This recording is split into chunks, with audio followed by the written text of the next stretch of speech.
Another hotel review with a camera, I guess. This time we've got the brand new Fujifilm XHALF.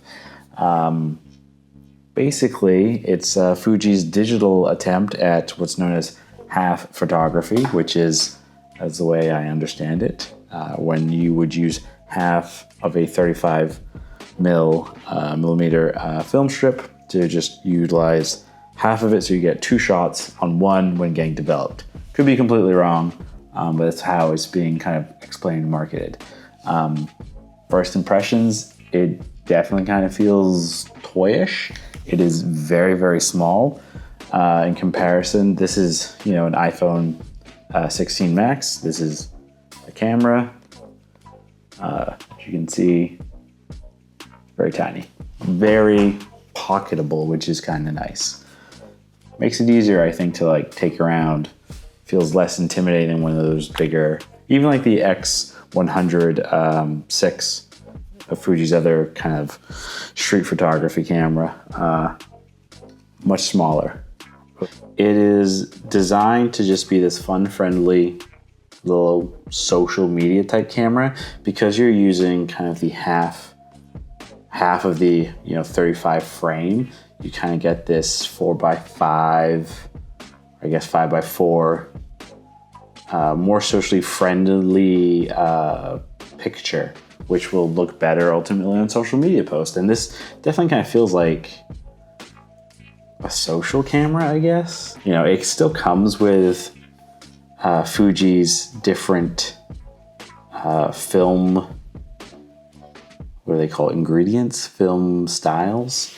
As you can see here, hopefully, you can actually change it by just swiping on this little touch screen.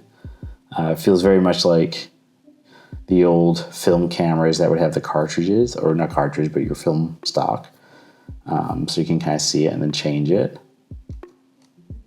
Again, that makes it kind of just fun. You still have, kind of manual control on things. You can still change your aperture on the device. You can still go in and change your shutter speed, your ISO, all that fun stuff you can easily do. There is this kind of fun, camera roll mode, essentially, where basically it acts as if the device or the camera is actually utilizing a roll of film. And basically what that means is you're locked into X amount of shots. You have to kind of go through and take all of those shots before you can even review them, giving you that, old school analog feel where you have to put a roll of film in, take your photos, really think about what you're taking photos of, get it developed, and then see it. It's kind of cool, especially if you want to challenge yourself. I think that's a great and interesting thing. Not something for me personally, because I'm impatient. It uses a new app as well in order to send images from here to your phone or your device, your smartphone, so you can post on social quickly. There's still tactile dials, but even this dial for your exposure control and stuff, it feels, plasticky. Again, I like this. I think this is cool. I don't know, it's just tricky because of the price of this thing. It's, I want to say it's above $600 or $700 actual price I'll put on the screen, but tricky price point. It does shoot video as well. Just to give you an example, here is said video. It does actually, when you get it, it comes with a little adapter so you can plug 3.5 into USB-C, which I think is kind of funny.